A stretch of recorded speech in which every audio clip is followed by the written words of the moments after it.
Fasten your seatbelts. It's going to be a bumpy night.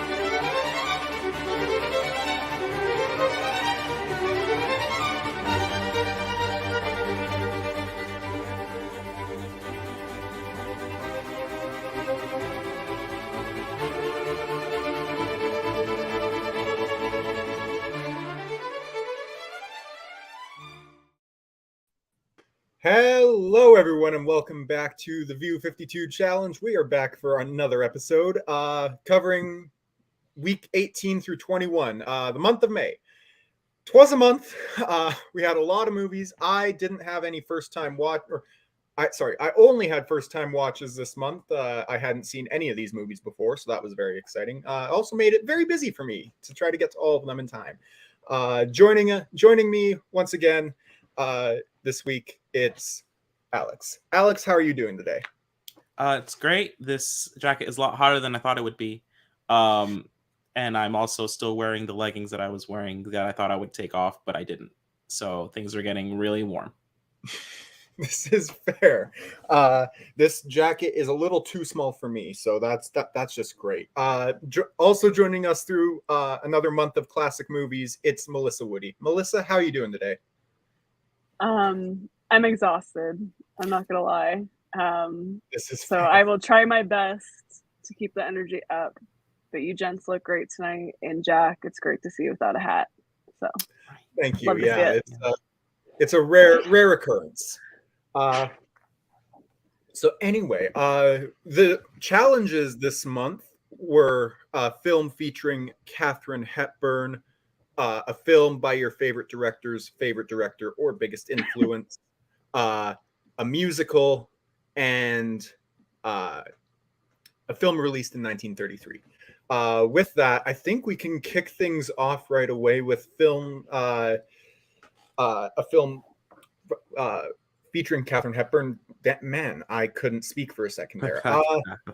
Alex, you're having a much easier time with speaking than I am right now. So why don't you kick us off with your pick? Yeah, so State of the Union, Katharine Hepburn is in this one. It is a Frank Capra movie that, and I just generally love Frank Capra. So I was really excited to pick this. Unfortunately, it ended up being kind of a slog to get through. State of the Union is the story of a guy that wants to be a politician's wife. Capra made a different movie about a guy that wanted to be a politician, and it was better. This one about his wife is kind of boring because you're not really with the action. You're more like following her doing stuff, reacting to his affair, reacting to him becoming a politician. It's kind of like All the King's Men, but bad. It's actually not that long, but it feels really long. Yeah. Katharine Hepburn is really good in it. Unfortunately, she's like really reaching for some of the material. She's begging for direction. She's kind of begging for material to work with. She has an excellent scene where she gets drunk, and that is probably the highlight of the movie. Besides that, it's kind of slim pickings. Yeah, that's totally fair. This is my personal least favorite Capra I've seen. To be fair, it's still a 3-star movie. It's just really slow at points and it drags at certain points. Hepburn was great. Lansbury and Tracy are a lot of fun. I especially love seeing Angela Lansbury in another role. I've been wanting to see more of her work since I saw Gaslight, which is an excellent film and everyone here should see. But yeah, she was probably the standout for me. It's between her and Hepburn, but I might go Lansbury. Like, she's just fantastic in most things. I've got really nothing to add. This is kind of a nothing burger of a movie, for me anyway. Melissa, anything else? What were your thoughts on the movie? Yeah, I don't have much to add. I put in my review, it was like watching paint dry. The script was just boring as hell. Which was really disappointing because yeah, I thought that the cast was great. I will admit, just like the premise of the film didn't seem that exciting to me. But I think you can make a political kind of drama exciting, but that was not the case here, unfortunately.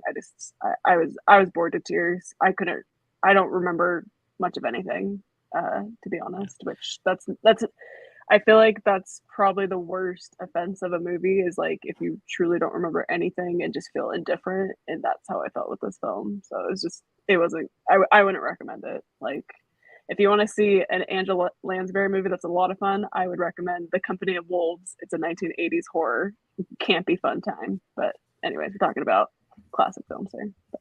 Well, I'm going to add that to my watch list right now. As we get started with the next movie for this week, we'll go over to Melissa. Melissa, you can kick us off.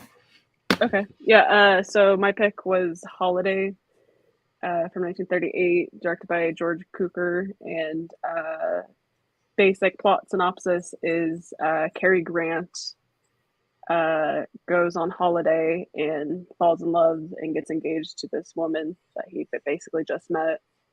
And then he meets her family, and he kind of reveals there that he wants to go on holiday again to like find himself and like not work and just find meaning in life and that type of thing, and basically ends up falling in love with Katharine Hepburn's character, which is the sister to the woman he's supposed to be getting married to. This movie it had a lot of great energy. Like I thought Katharine Hepburn and Cary Grant had really great chemistry, and they were very like physical in this movie in regards to like like literal like gymnastics kind of stuff. They were doing a lot of fun kind of physical fun acts in this movie. And then I really enjoyed the like drunk or alcoholic brother to the fiance of Cary Grant. I thought his character was a lot of fun. Yeah, I wish the movie was a bit better. I did enjoy my time, but I just felt like it was kind of missing something, I guess, for at least to me. And I did kind of struggle with the concept of like kind of all of it. It's like he's getting married to this woman he just met, and then now he's fallen in love with his sister. So Cary Grant was kind of a mess. But he's just so damn charming, I don't know. Every time I see him on screen, I'm just like, I guess I kind of get it. Like, Yeah. So Yeah, I don't know. That's how I felt about it. That's totally fair. I really enjoyed this movie. If I feel like it's missing something as well, and that's the warmth that Frank Capra brings to this story the same year, just in a different movie called You Can't Take It With You. George Cukor doesn't have that same touch as Capra does. This is still a very fun movie, but if you enjoyed this but wanted something a little warmer, I guess, is probably the best way to describe it. You should check out Can't Take It With You. Won Best Picture in 38. It's very good. It's got Lionel Barrymore. But this movie is a lot of fun. It's got a lot of great performances. It's got Katharine Hepburn and Cary Grant, which are two of my favorite classic actors. Cary Grant, probably my favorite classic male actor. He's just phenomenal in everything he's in. He just exudes charm, even when not in this movie specifically, but even when he's playing just an unlikable jackass, His Girl Friday, you just cannot help but be enamored by him. He is so charming in everything. Hepburn's great. Lou Ayres as the alcoholic brother is really good. It's nice to see him in something that's not All Quiet on the Western Front, which he's also very good in. But yeah, I had a really good time with it. It's just not on the same level as You Can't Take It With You for me. I still like to watch. Hi, Kelly. Hi, Kelly. That's totally fair. I really enjoyed this. They're both very charismatic. Anyway, Alex. There's just something like I mean, I know that they exist, but it, like you brought up, you can't take it with you. It's like really weird to explore the concept of misfit rich people, because like like the brother Luairs, Catherine Hepburn, like they're the misfits, and there's one kid that's like just kind of boring, just kind of basic. But I think that like it works better with like a Capra sense of humor. I think George Cukor's just a little bit too focused on making Katharine Hepburn and Cary Grant seem like the like ideal couple toward the end of like at the end of the story, to where you like kind of lose focus on like what we're supposed to be doing here. There's like entire scenes where everyone's just like hanging out and playing games, which is like fine, but you're kind of just like you've kind of just lost where we're supposed to be going with this movie, to where when the guy's like, anyway, I'm gonna head out for a couple of years, you're like, wait, wait, oh right, the plot, right, sure, yes. Yeah, it's fun, it's just not the story it could have been. That's fair. With that, we're going to be moving on to the last movie for this week, which was my pick, and that's The Lion in Winter. We watched Funny Girl earlier this year for the challenge, which was a Best Actress winning film from the same year as this, which also won Best Actress. Katharine Hepburn, in my opinion, deserves the Oscar to herself. She is phenomenal in this film. It's possibly my favorite performance from her I've seen. She just is the most cunning and vindictive person in this movie, and it is so much fun. There's an incredible supporting cast with a very young Anthony Hopkins in a great role.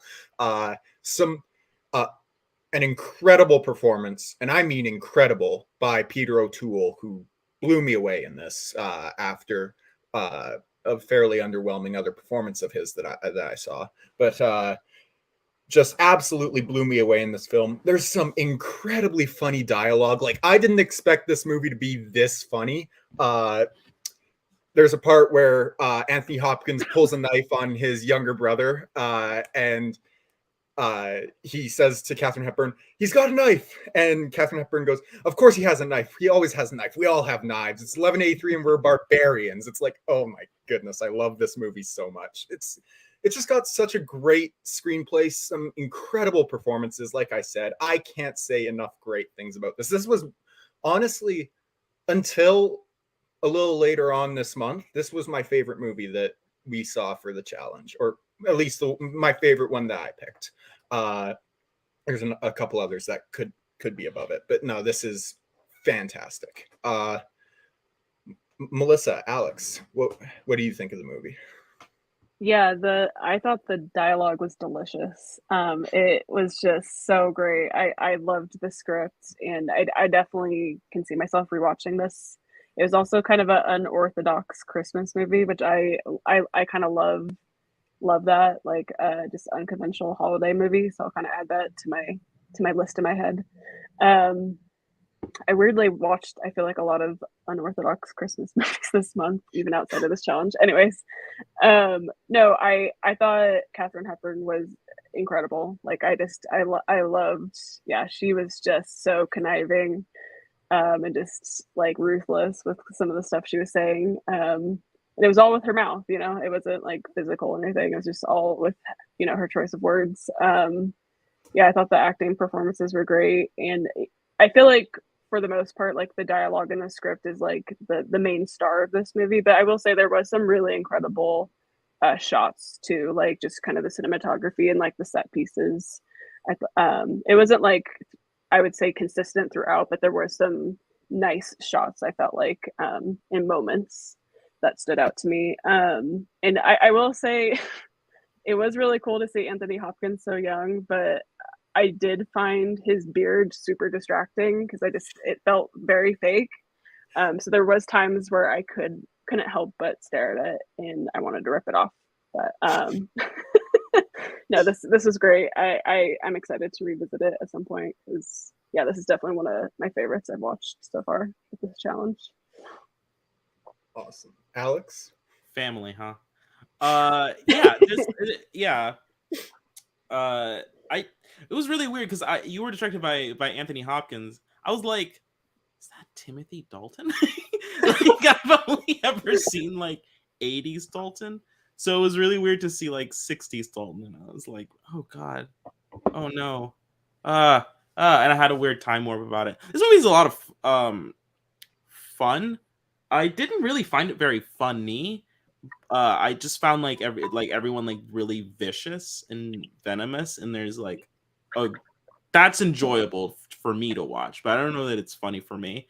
Katharine Hepburn just spitting out venom. Peter O'Toole just absolutely throwing bars and hands, and then poor Anthony Hopkins, like, who for me might be like, it's tough because in most other movies, like, he'd be the standout actor in this, but he's like struggling to keep up with them to get third place. It's like really difficult for him. But I think he had some really fun scenes too. Yeah, just like a really solid movie, a great cast. That's totally fair. With that wraps up that week. We move on to the next one, which was week 19. Filmed by your favorite director's favorite director or biggest influence. This challenge brought to you by one Alex Martinez Coronado. I wish I could have come up with it, but you know, Alex just is the best. Great marketing. Anyway, let us know if you're watching what you watched for this challenge down in the live chat, and we'll share it on screen. I went last, so we'll start with my movie this time, and I watched The Searchers. Hang on, let me fix that. That's better. Okay, I watched The Searchers, or I picked The Searchers. My favorite director, as far as I've been like paying attention to film and just filmmaking in general, it's not here. It didn't go with the suit. I don't know what to tell you, Bar. My favorite director ever since I've been like constantly watching and like paying attention to actual films and filmmaking, it's always been Steven Spielberg. He's just been the director that made me fall in love with movies, Jurassic Park, Indiana Jones, and his favorite director, or one of his biggest influences anyway, is John Ford, a director that is very, very popular on this panel. Really popular. So I apologize for that. But no, this film, I think it's not his best, I'll say. It's my number 3 John Ford movie. It's got some stunning shots in this, like truly stunning shots. Alex, say what he will. What? We want the hat. Oh, I'm sorry. No, We don't. I'm digging the non-hat, honestly. Yeah, the hat is doing Jack a disservice. This hair won't stay nice, but I appreciate it.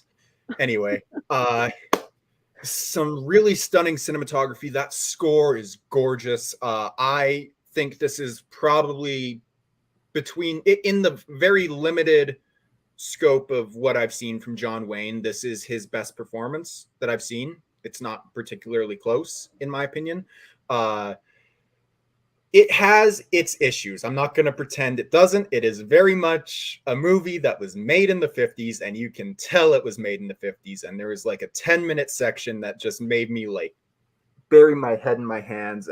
And that's the reason it's not a higher rating for me. Oh my goodness, what is going on here? Wait, what was that? Oh, where's Alex's? I don't know. Well, yeah, I feel like this is an incredibly well-made film. Yes, it has its issues. Sure, I can see it being overrated. I get it. I disagree. I think it's a fantastic film. And I hate you both. Not you two. The two fuckheads in the comments. Oh my goodness. Anyway, very well done. And that final shot. good God, I love that final shot. Just perfect way to end this film. Anyway, I'm rambling at this point. Someone else speak so that I can. I'm not a John Ford girl. Still not. I was Team Lori all the way with this movie. Whatever his face is stupid, and I was just angry the whole time for her. Yeah, there's some nice shots. The end. But yes, I definitely think it's very overrated. I still don't quite understand the hype around this man. I don't quite get it. So yeah, It's better I'm than it's better than Liberty Valance. I mean, I don't know. Yeah, I thought it was better than The Man That Shot Liberty Valance. Everything kind of flowed in a straight line better, which is the only angle that John Ford seems to know how to shoot, is in a straight line. Here's the thing. For this show, we're watching movies from like 30s, 40s, 50s, and 60s. Yeah. So like I know other people were moving the camera. It's bullshit. It's bullshit. Yeah, it was fine. It flowed reasonably well enough. I think this is probably, out of the very few John Wayne movies that I've seen, this is probably his best performance. We've tapped into his one acting trait that I think he does well, which is like blind rage at Native Americans. That's it. That's his trait as an actor. That's his trait. I didn't make the movie and I wasn't him. That's his trait as an actor. Yeah. That's what we got. Oh, also, something I learned while I was watching the movie, there's a scene where they're in a frozen hellscape called Canada. It's not Canada in the movie, but that doesn't matter. They're in a frozen hellscape and they start shooting bison. That scene was filmed in a place called Elk Island National Park, which that is like between 30 to 40 minutes away from where I live. So that was pretty cool to see. Other than that, I've got nothing else really to add for the movie. So let's move on. Actually, I do. Hang on. Actually, I actually have to add for this movie. Oh, no. This movie is important because it pioneered the behind the scenes making of process for film, which was not a thing before John Wayne insisted on it being a thing for The Searchers. So I will say that without John Wayne in The Searchers, I would not be doing this, because what got me interested in film was the Lord of the Rings behind the scenes, like like the ultra disc set. That is what got me interested in film in some small part. So we want to thank John Ford and John Wayne. Okay. Yeah, I didn't realize. But other than that, I agree. You know what? Fair. I didn't know that either. So thank you for sharing that. Anyway, Alex, let's stick with you. Oh, so good movie. Good. So 2001: A Space Odyssey. My favorite directors / biggest influences. I am a huge sci-fi fantasy fan, as anyone that knows me knows that. But one of the things that's really interesting is that genre is kind of linear. It, because of technological kind of advancements, the good ones start at a certain point, and we can definitely quantify it. And the people that were working now, a lot of them were also working in like the 90s and 80s and before that. So for me, a lot of this comes from Ridley Scott, George Lucas. Jack's looking hot today, according to the chat. Love it. I think he looks like Chester McBadbat. That's a reference. I have to look this up now. So from that, I, having done some like Googling, I think this was probably the obvious pick for me. 2001: A Space Odyssey. I'd never seen it before. And I thought it was delightful. I thought it was a brilliant watch. I don't know what Spencer's on half the time. It's The Godfather Part 2 all over again. Yeah, I thought this was really great, really atmospheric, really playing with the aesthetic. Oh, God. Stop showing it. Quick, Jack, we get a hat. It's distracting. It's distracting our audience. We've never had to first ban people before, I don't think. So we're gonna start here in a second. I haven't timed out anyone in the comments since like the first 10 weeks of Picture This. I will start again. And Y'all are going to jail. Yeah, and I just really playing with the aesthetics, really playing with the ambiance of a movie, I think can do it a lot of favors. And then adding on top of that, performances that suit that aesthetic. I think I, as a general tact, am kind of harsh on performances in Stanley movies. That's because I think some of them are really wild and they don't match with what's going on. This, I think, does match the coldness of Hal. Really does kind of add to the ambiance and vice versa in a way that I think is really synergistic.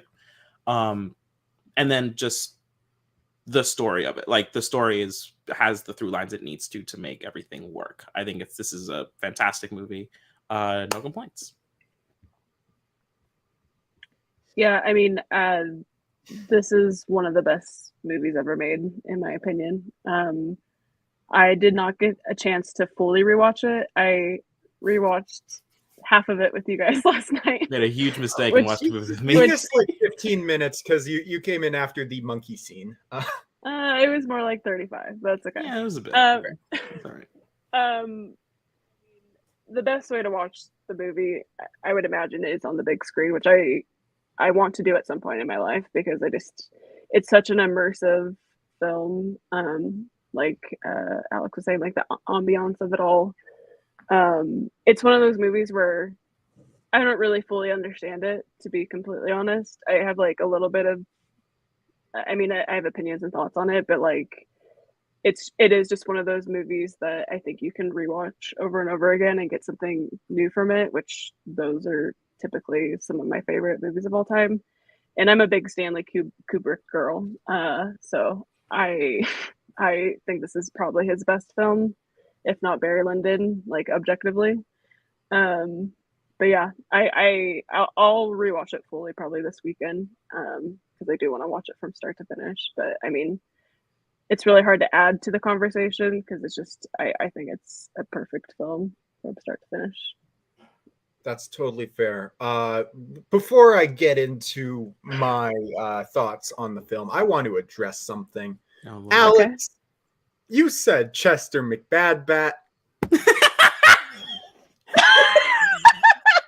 This fucker from Fairly Odd Parents, you bitch.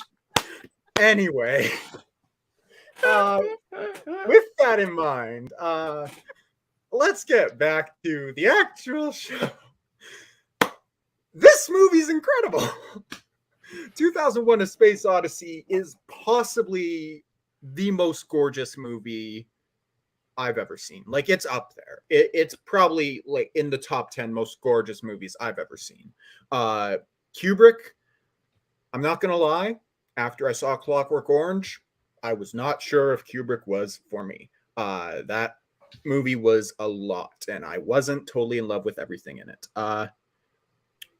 I will probably be watching that tomorrow if I can fit it in. Every shot is a painting. It's incredible what he was able to do with that movie. Anyways, sorry, back to 2001. Yes. This movie is odd, to say the least. It's odd, but it works. It's got an incredible villain. HAL 9000 has... It's almost like the just monotone voice. The monotone voice just adds to the menace of what Hal is. And that whole sequence after he launches himself into the airlock when Hal is trying to talk with him is you get Hal's voice going from calm and cold to still the delivery is still calm and cold, but you can tell it's desperate and reaching, and it's an incredible villain. That whole sequence, I got chills every time. Every time it just cut to an extreme close up of Hal, I got chills. Incredible score, mostly if not all classical music, but it works so well for this. I'm not gonna lie to you, I had heard of the Star Child, I had seen images of it, I had no idea what the context of that whole thing was, and I'm still trying to wrap my head around it. It's a movie that I have spent, I'm not kidding, basically the rest of the night after watching it with you two and most of today just thinking about is that whole last 25 minutes. It's one of the most surreal films I've ever seen. It worked for me on so many levels. And you know what? Just talking about it, I think I might have to give it that extra half star. So I'm gonna do that. Oh boy, it's happening. Yeah, I'm gonna do that quick. Yeah, just to add really quick, like the ending of this film, it's one of my all-time favorites. Like it's and the music. Oh my gosh! Like when you're talking about chills, for me, it's the music throughout this movie. It really gets to me. So that's why, again, one day I will see this in a theater, and it's gonna be awesome. That's totally fair. Yeah, no. So it's a movie that I feel like I have to at some point see in a theater. This is one of the most incredible experiences I've ever had with a film. It's just it's something else. Alex also had a great observation about Hal. I was just going to talk about it. So bring it up. Yeah, Hal is the best sort of like toxic girlfriend. She's the best example of it. Just really passive aggressive. I saw your text messages. I saw you were texting so and so, and I think that we need to talk about it. She's trying really hard not to lose it. She starts crying. It's bad. Just trying, really emotionally disconnected. Anyway, I'm sorry. I don't think you can go out tonight. I don't think it's a good idea. I never liked that friend of yours. I think he's bad news. He's a bad influence on you. I think you can do better. Alex, you're something. Exactly. Rick would hate me. You're something. Also, something I brought up yesterday, and I'm going to bring it up again because why not? We talked about Anthony Hopkins once already. Hal was an inspiration he took when he was playing Hannibal Lecter in Silence of the Lambs, and boy, oh boy, can you see it?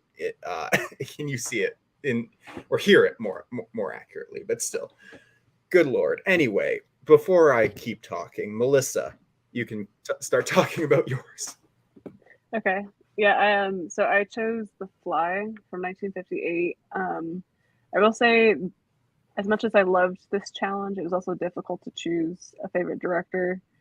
So one of my favorite directors is David Cronenberg. And I have always been interested to see kind of the original of this film because I'm much more familiar with the 1986 version. And it's kind of interesting because I feel like most of the time when remakes or reimaginings or whatever happen, the original is always like, honored more. And I almost feel like in this case, it's kind of the opposite. I feel like the 1986 one is way more praised than this version, at least from what I've seen. But yeah, so basically it's about I guess inventor, scientist, I don't really know his exact title. Andre, he is trying to create a machine that kind of transports objects and eventually people from one place to the other. And the film is mostly in flashbacks because at the very start of the film, his wife, I know it's Patricia Owens, Helene, I believe. Yeah, Helene. Okay. She tells his brother that she's killed him, and then she's kind of telling this what has happened, kind of in flashbacks for the majority of the movie. And we do see Vincent Price in this, which he's actually not in it nearly as much as I feel like maybe he's credited for it. I haven't seen there is some sequels to this movie, and apparently I think he's in the next one a little bit more. But anyways, I know I really enjoyed this. It's definitely a little silly at times with like VFX, but I think it really works because I mean you literally see like a man with like a fly head at one point, and it's like, yeah, that's just like a fly head on a man body. but it works. I don't know. And then I really do like the ending scene. I don't want to spoil it too much, but like just the effects of it is a lot of fun with the spider web.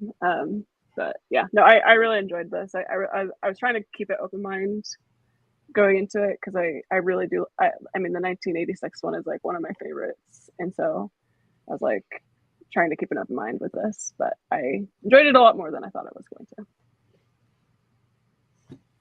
Alex. Yeah, this is another one where they have to like play with the ambiance. You have like a certain amount of information ahead of time. Because the movie is mostly set in like a flashback, and so like you have the knowledge that like, okay, the husband dies via this, and then we start at the beginning, and then we start a set amount of time back, and then you go forward going through the story, and then you have to figure out. So at the beginning, I get to see the fly head. I get to see the fly head, and it's just counting down. It's just has enough time passed to where we see the fly head? No? Okay. Scene. Fly head! Yes! Cheesy 50s, like, effect. Yeah! And so in that aspect, it does work. It's like a fun little ambiance movie. It's very short. They don't have the material for it to make it any longer than it needs to be, and there's no reason that it has to be any longer than what it is. It's just setup, building tension, payoff, falling action. Done. Go home, everybody. We made a movie. That's as much effort as they needed to put into it. That's as much as they did. Everyone did fine. No notes. Yeah, this film is fantastic. The visual effects for the time. Look, visual effects now look really goofy and silly and whatnot, and that human head on the fly at the end looks a little ridiculous. But man, for the actual like fly head on Anton's body or whatever his name is, Andre's body, Andre, yeah, something. That really still looks pretty good. Okay, I don't know what's happening. Anyway, I'll deal with that in a minute. The visual effects and the like the creature effects still look really good. Like you can tell it's a movie from the 50s, but it's great. And Patricia Owens, I believe is her name. Fantastic in the lead. Like she's giving a hell of a performance in this. I had a really good time with it. That ending is, yeah, that's my worst nightmare come to life. Is being eaten by a spider. Just good Lord. I'm didn't like that, but especially with the close up of the obviously fake spider, but I don't give a shit. I'm not a fan of spiders. Anyway, Oh, that still gives me chills to think about. Yeah, no, just a really solid film, and I'm really excited to see the '86 one. Like that's one that's been on my watch list forever. I can't wait to actually get to it. With that, we've got the next one, which is week 20, a musical. I think we'll start with Melissa this time. Melissa, kick us off. Sure. Yeah, this was probably my favorite week for this month. I liked all the movies that we watched. And man, Jack is killing it tonight. I love it. But the movie I chose was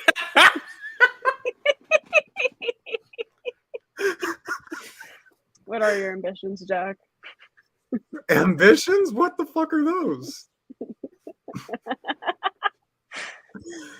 Anyways, I chose Carmen Jones from 1954.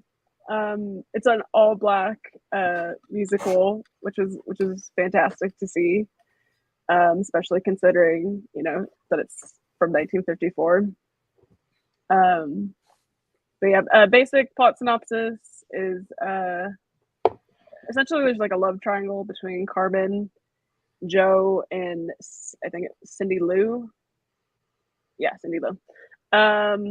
And Carmen definitely has a very like vivacious like spirit and energy, and she basically wins out of that triangle in regards to poor Cindy Lou, because she's able to kind of win Joe over. But I will say overall, I wish the plot was a bit better, because honestly I don't really remember much more besides kind of the love triangle. I know there was more that happened, but I don't remember much of the plot. And I will say the songs too, I wish were better. So I kind of wish either it wasn't a musical or I just wish the songs were better, because I really loved the opening song, That's Love. That was my favorite song. But I loved the character of Carmen Jones. I just felt like she was by far the best part of the movie, and I just wish the movie was kind of on the same level as her. That's totally fair. I thought Dorothy Dandridge, I believe that's her name. It was, yeah. I believe she's the first Black woman to ever be nominated for Best Actress for this movie, which fair. Like, she's incredible. Deserved nomination, in my opinion. Truly incredible performance. Spence, it took me about 20 minutes to figure out that those are different movies, or like different stories. One just happens to be called Carmen, and the other is called Carmen Jones. They are completely different. Nope. No, they're not. You sure? Yep. One is Paul. Are you sure? Well, okay. So there is a recent release film called Carmen. One is Paul which Mescal. is a different adaptation of Carmen Jones. They are both based on the same story, which is the Carmen musical. Oh. Carmen Jones is a all-black adaptation, which is set in that kind of space. The movie that Spence talking about was just released a couple of months ago called Carmen. It is not a musical; it is more of a dance movie. Oh, okay. I thought they were just two completely different stories that happen to have like similar names. Because when I looked at the they're both direct adaptations. Like, that doesn't sound like the same thing. I don't know. She's Dorothy Dandridge is fantastic in this. Yes, the opera.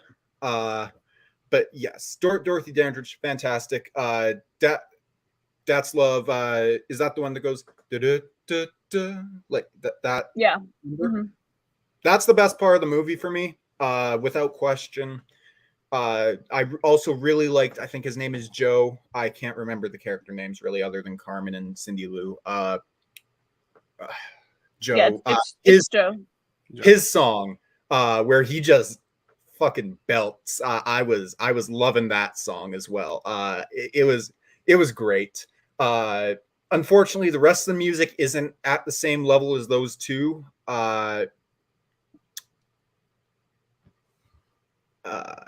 Yeah, but I hadn't seen it yet, so I was just assuming it was the same thing.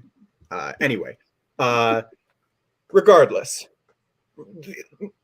the central performance and some of the music, excellent. The rest of the music and pretty much everything else is kind of forgettable. I didn't have the greatest of times. It's still a good movie, and Dandridge still deserves her Oscar nom. Can't wait to watch The Country Girl and A Star Is Born to see which performance I like best out of those three. Anyway, Alex. Yeah. This is another one of those movies that I wish had more to it. Or at least I wish this wasn't a musical. I think if you find a time, like if you find different material to like sort of fit in that space, if you just take the concept of Carmen, just the loose idea of what a Carmen is or should be, and then you populate it with your own ideas, I think you could have filled this out a little bit better. As it stands now, it's just a little bit too like loose, just kind of everyone's just kind of moving around. It doesn't really need to be a musical. They don't really have like set pieces for it. It's not big in any kind of meaningful way. There is definitely music, but it could have been written at any point in time. Like there's nothing inherently special. Like if you listen to the songs like Hairspray, like the songs from Hairspray, like those are songs that are fairly memorable. I think Carmen Jones has like one or two that are fine. And then just the energy of Dorothy Dandridge. I think I messaged Jack like, what add her to the list, right? This is great. Yeah. Actually, we had a couple people. We had a couple additions to the list this month. The Silvana Mangano list. The Silvana Mangano list. We started a list after we saw La Strada of the most gorgeous people. Bitter Rice. Bitter Rice of the most gorgeous people in film ever. And we've just been like kind of filling it out as we go through the show. And we added a couple. I think Mae West is going on the list. Dorothy Dandridge, I think, definitely belongs on the list. Just not enough material to back up the movie to get back to the actual point. Yeah. We can move on to my pick now, which I'm not gonna lie, arguably, like it, other than 2001: A Space Odyssey, which, by the way, these movies couldn't be less different, or couldn't be more different. Couldn't be more different. Sorry. Probably my biggest blind spot in all of film, and that's Singing in the Rain. I had no, I am not. Keep me off of that list. That's never been anyway, I had gone my entire life without having seen Singing in the Rain, and never really had like a reason to watch it. I was just it kind of just existed, and I never got around to it. Holy shit, should I have seen this sooner? If you could, I said this in my review, I'll say it again here. If you could just distill joy and charm into a movie, you would get Singing in the Rain. All four of these central performances are incredible. It's got some brilliant musical numbers. Make 'Em Laugh is one of my favorite, like, it's got to be one of the greatest musical numbers in all of film. Donald O'Connor is incredible. How he didn't get an Oscar nomination for this, how he didn't win, like how he didn't win the Oscar for this is beyond me. I don't know. Gene Kelly, fantastic. I forgot her name for a second. Debbie Reynolds. Debbie Reynolds, yes.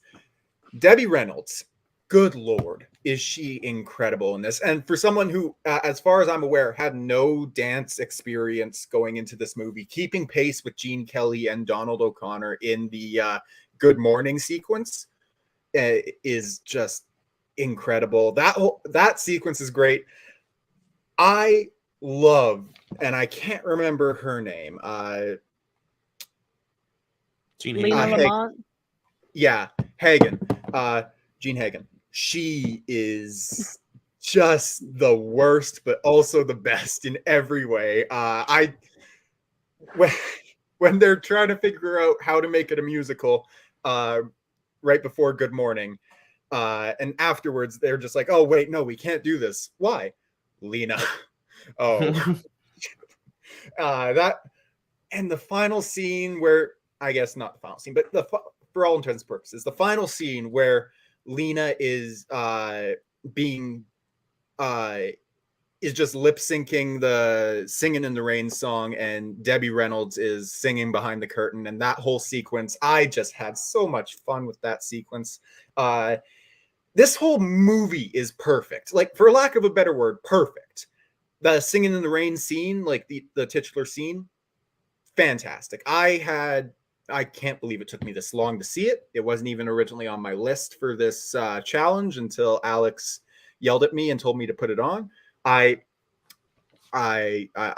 can't thank you enough, Alex, for telling me to put it on the list, because not possibly, it is the best movie that I've watched for the challenge so far.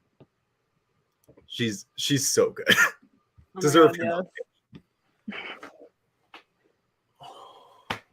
Someone else. Where are you out of breath?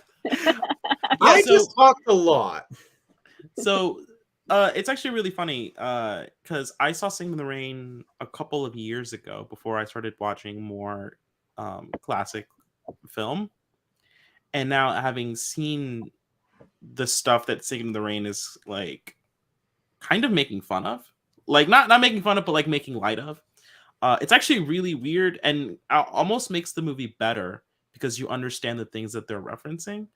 Like, there's a scene toward the end of the movie where they're like, where someone uses the phrase Broadway melody, and Jack and I both had an intense panic attack.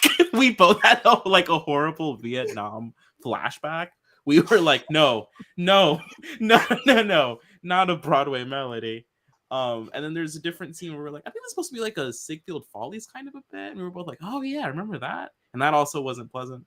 But this is, I think, the kind of movie that should be a musical. Like, they had the songs, they had the performance. Yeah. I hate you. I think that's the one. I think Bar's banned for a minute. I think he needs to cool off. And they had the material to make this the movie that it should have been. They had the big set pieces for it. They had the kind of fun costumes for it. They had fun backgrounds to it. I think this is like the ideal perfect musical. Because I don't know about y'all, but I've had Singing in the Rain stuck in my head for like a minute since I watched it. Bar,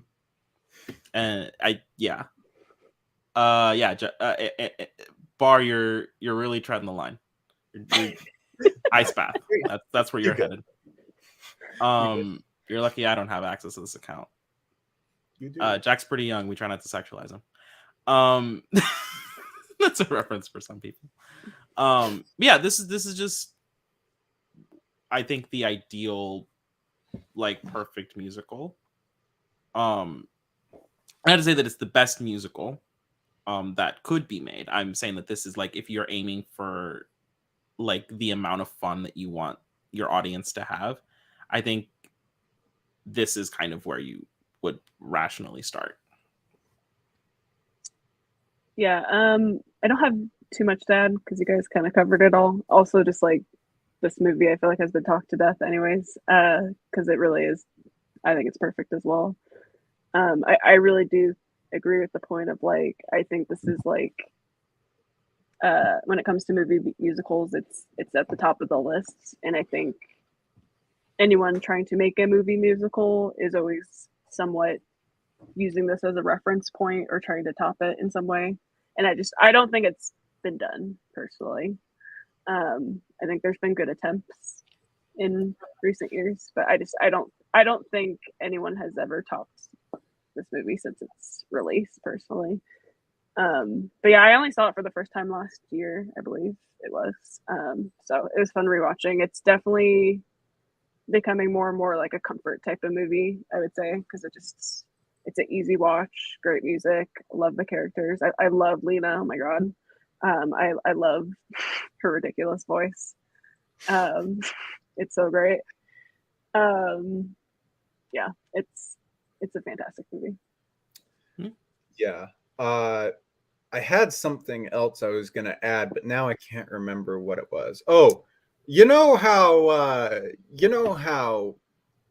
Debbie Reynolds is Carrie Fisher's mother, and most people, everyone knows that.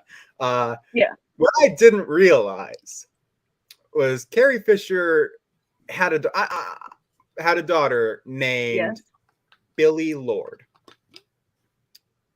and the immediate shock I got to realize that Debbie Reynolds was Billy Lord's grandmother, and Alex was there to witness it.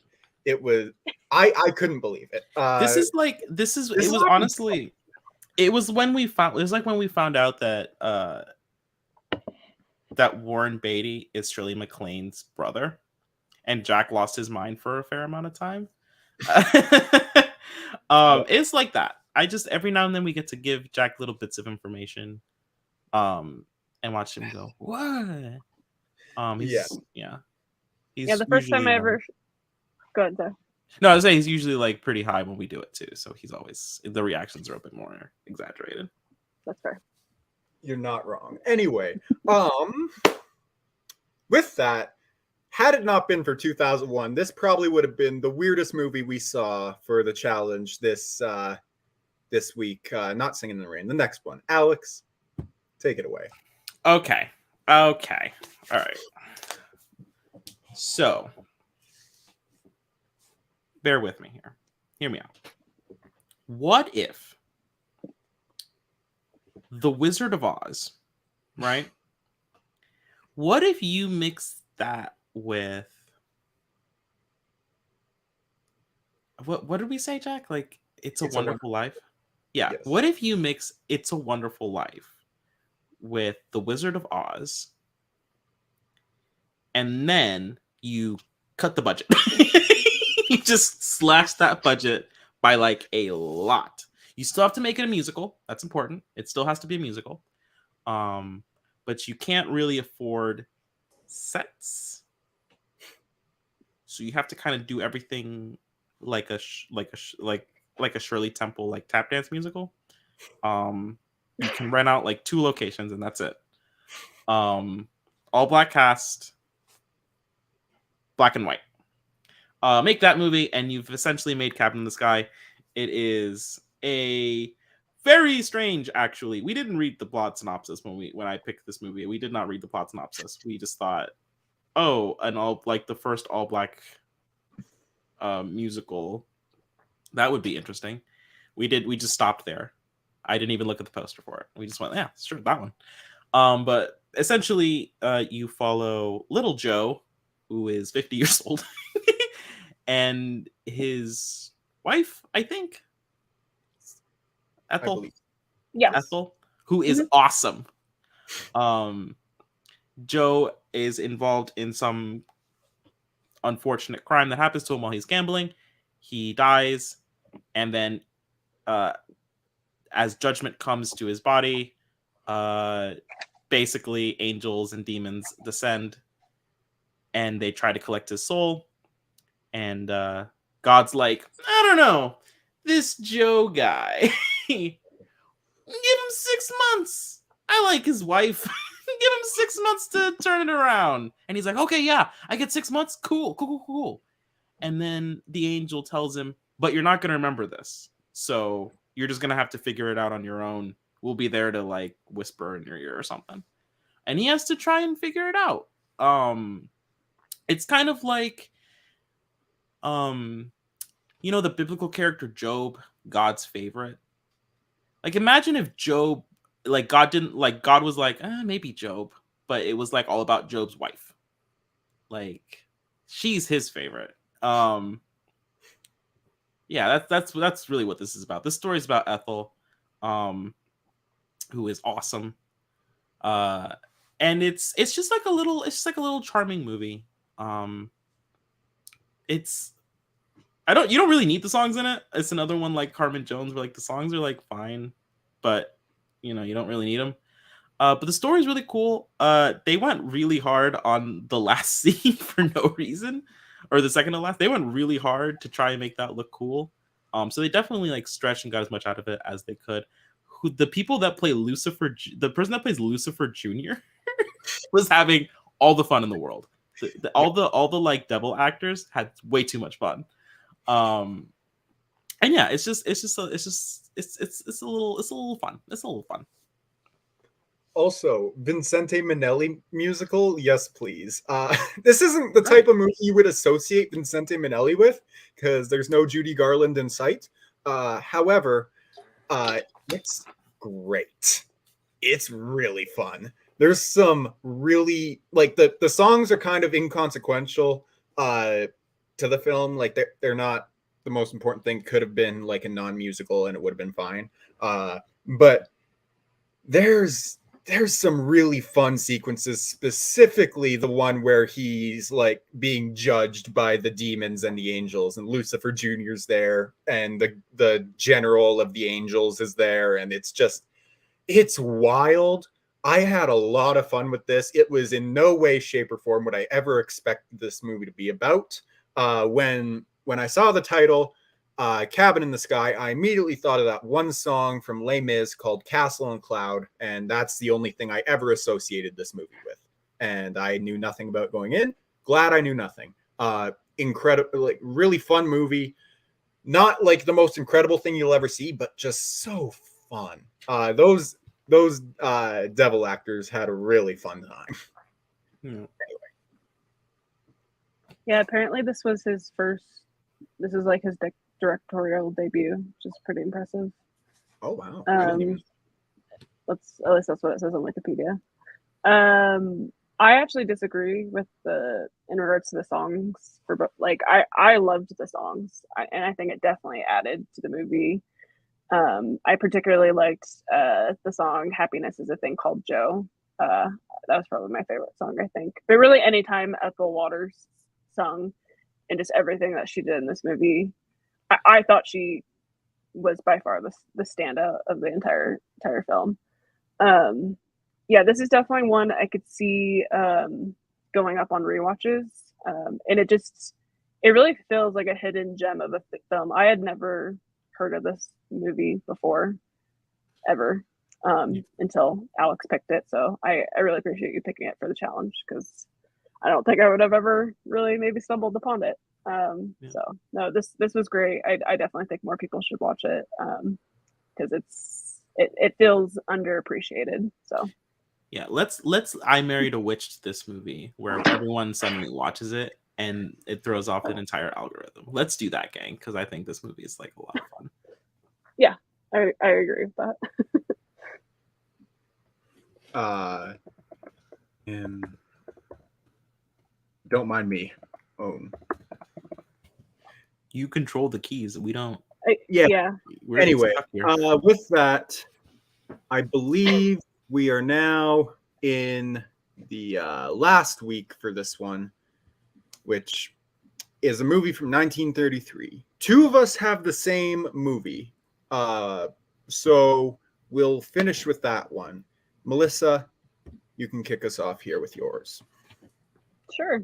So I chose I'm No Angel, and it stars the incredible Mae West. So Mae West is always somebody I have seen clips of, I've heard about, but I've never actually seen a movie of hers.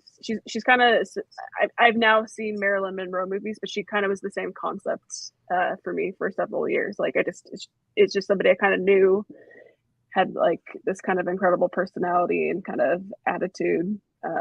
So it was really fun to actually see a movie of hers. And yeah, she's by far the best part of this movie. Kind of brief plot synopsis. She is like a dancer at this like circus type of show. And then eventually she takes on a new act of putting her head in a lion, which was pretty, of course, it's 1933, so it's an actual lion. You know, you're not going to see that today. And then there's kind of like a subplot of her and a very young, attractive Cary Grant having like a love kind of story. She definitely it's implied that she's like a gold digger type of person. Like she kind of uses men for their money and what they have versus like actually liking them. But yeah, I mean the movie's fine. Like it's nothing to like it's nothing like super incredible by any means. But yeah, Mae West is just so much fun. She is just all attitude, all like her dialogue is just so much fun. It's super fast and witty, and yeah, she is a sassy little thing. So yeah, it was a lot of fun. Yeah.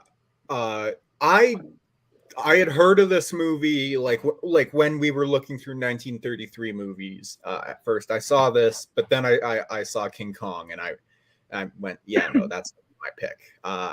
And then Alex picked it as well, so it worked out. But no, this movie is odd because it has Cary Grant in it, and I love Cary Grant. But he gets basically nothing to do in the movie, and that's a little disappointing. Mae West is the clear standout. It's very clear that she's the best part of this movie. She's having a lot of fun in this role. She's just so fun to watch. Other than that, I just couldn't really get into anything else in the movie. It didn't fully work for me, but see this movie for Mae West alone. Like she's great. So this is an interesting movie because it's kind of it's a type of movie that we don't get now, which is the point of the movie is to get over like an actor, because back that like the actors would typecast themselves in this specific role, and then they would just roll with that personality for the rest of their whole career. Like this whole movie I think is just an attempt to get Mae West, who has a writing credit on the movie, kind of over, and it actually kind of worked. This was the biggest, I think this is a Paramount movie. This was their biggest hit of in the year 1933. It was the president's favorite movie. It was President Roosevelt's favorite movie. So like the whole point of the movie is like the function of the plot of the movie is to be functional, and to get over Mae West as like this like hot burlesque dancer type, like this, whatever kind of actress. And so I think that kind of worked. And then Cary Grant got to be in it, and people were like, this Cary Grant guy is great. So I think I've only ever seen like we're really, the show is just timelining Cary Grant's career. We're just jumping around from different Cary Grant. I think because like the last 2 or 3 shows, we've had at least one Cary Grant movie. At least one. Which is great. It's fine in it, but it's this is just kind of like a throwback to something that we don't get really anymore. Because now I think every actor is like a character actor now. So like this is, like if The Rock were an actor in the 30s, this is like the kind of thing that he would do. Is I'm No Angel. Really, I want to see The Rock remake. I'm No Angel is what I'm getting at. He'd be great at it. I think he'd be great at it. Imagine The Rock as a burlesque dancer. Let's just all hang out for a second. Let's just all hang out for a second. And he's just throwing hip at you. He's just throwing hip. Okay. That's an image. The Rock as a Chippendales dancer. Let's make it happen. MGM. Okay. Come on, A24. Do it, you cowards. Okay. We're going to move on to the final film for this month. King Kong. Alex and I picked this, and we talked about a movie which has visual effects that may not necessarily all hold up all that much with The Fly. I still think The Fly's visual effects are great. I think King Kong is done so well. Like you can tell, you can tell it was very, very, very, very early VFX, but it just works.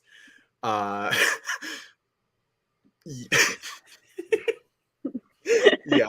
Well, Bar, you're a coward too. We're fine being cowards in this case. Anyway, I had never seen this movie. I'd only ever seen the only King Kong interpretations I had seen were Kong Skull Island, Godzilla versus Kong, and that's about it. So just the visual effects in this movie, you can tell they're dated as hell, but good lord, do they still hold up to a really surprising degree. King Kong is done really well. There's some great sequences, which is just King Kong fighting another visual effects creation, and that's a lot of fun to watch. Meanwhile, you've got the two like inch tall actors next to him, just running around. It's a lot of fun. I had no idea what the story to this was. It was entirely a new experience for me. I had always heard that final line, "'Twas beauty killed the beast," and out of context, I thought that was just a really dumb line. In context, it works. It really does. It's a really well done film, and honestly, I can see myself revisiting it kind of soon. It's short, it's fun. Yeah, there's issues with it, but they're not like they don't ruin the movie by any means. So I can see myself revisiting this. Oh no, what did you type?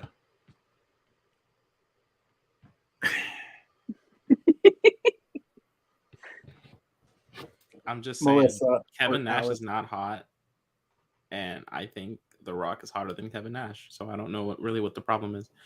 King Kong, that's a big boy. It's a big boy.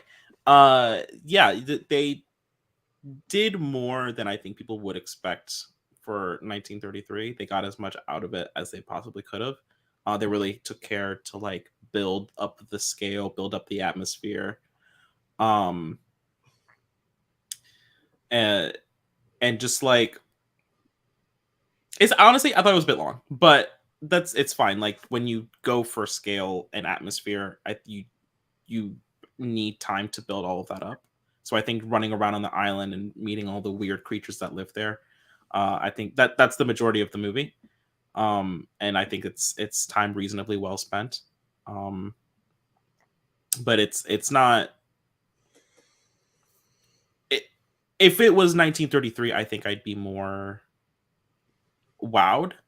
But as it stands, I'm more wowed because of what they did in 1933. I'm not wowed because like, oh, I've never seen that before. I'm wowed because wow, they got a lot of money out of that. They got, yeah, good for them. Not necessarily because I've not seen those effects before. I've seen them. I mean, Peter Jackson did a King Kong, and it's remarkably similar. He brought almost nothing to that, actually, if you think about it. Do better, Peter. Crazy long though. Yeah, it is. I didn't say it was. I mean, it's not better. I just said it's longer. Yeah, no. Yeah, King Kong 1933. I feel like I may have seen this movie before, or at least I've seen definitely like a lot of clips from it, but I definitely counted this as like my first watch because I don't like fully remember watching it from start to finish. Yeah, no, it's pretty incredible what they're able to do considering 1933. I would love to like go in a time machine and see what like just seeing this in the theater what would have been like. I'm sure people were probably actually scared, or just I'm sure this was a really big deal. Kind of like what you're just saying, Alex. Like it's one of those movies where like it's fine. Like from my perspective now, like it's not a bad movie, but there's a lot of like this definitely was a game changer, I think, for film. It's like an important film to the film history of film, but like it's fine. But I do appreciate like the sequences of like King Kong like fighting a T-Rex, like like that was a lot of fun. and I love the music. I thought the music was great. Yeah. yeah, so that does it for the show this month. Our next episode will be on June 30th at 9 EST. Right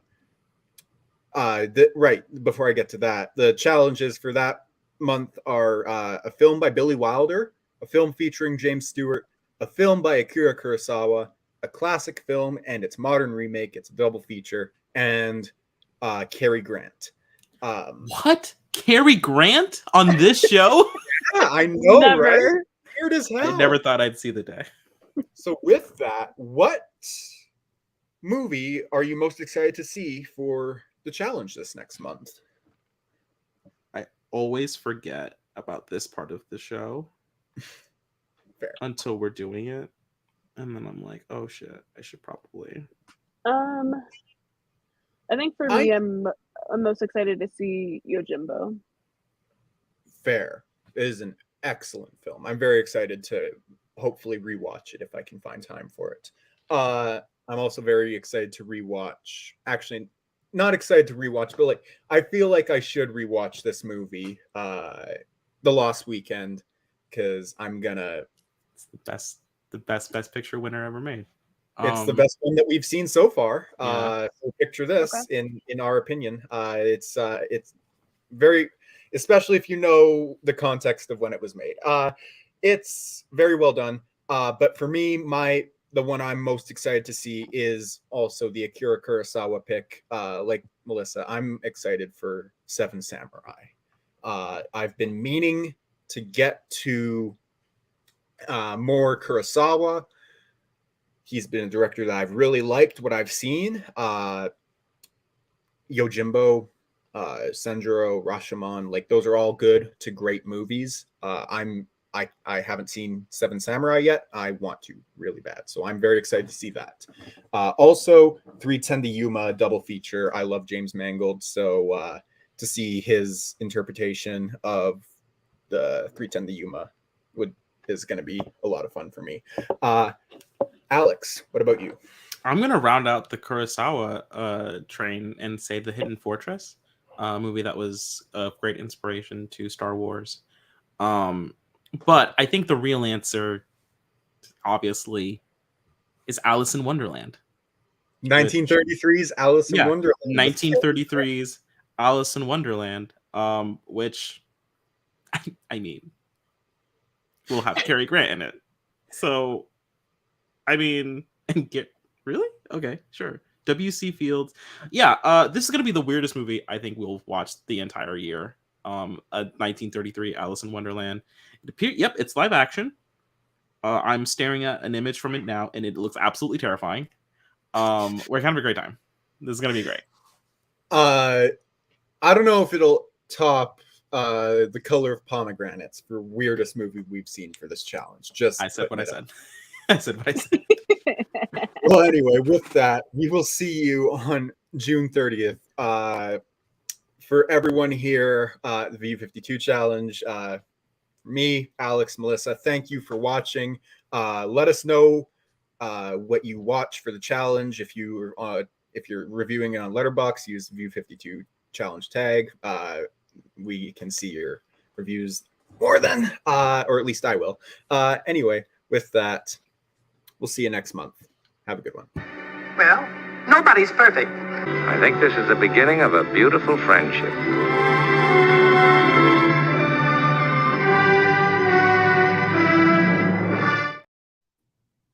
Beautiful.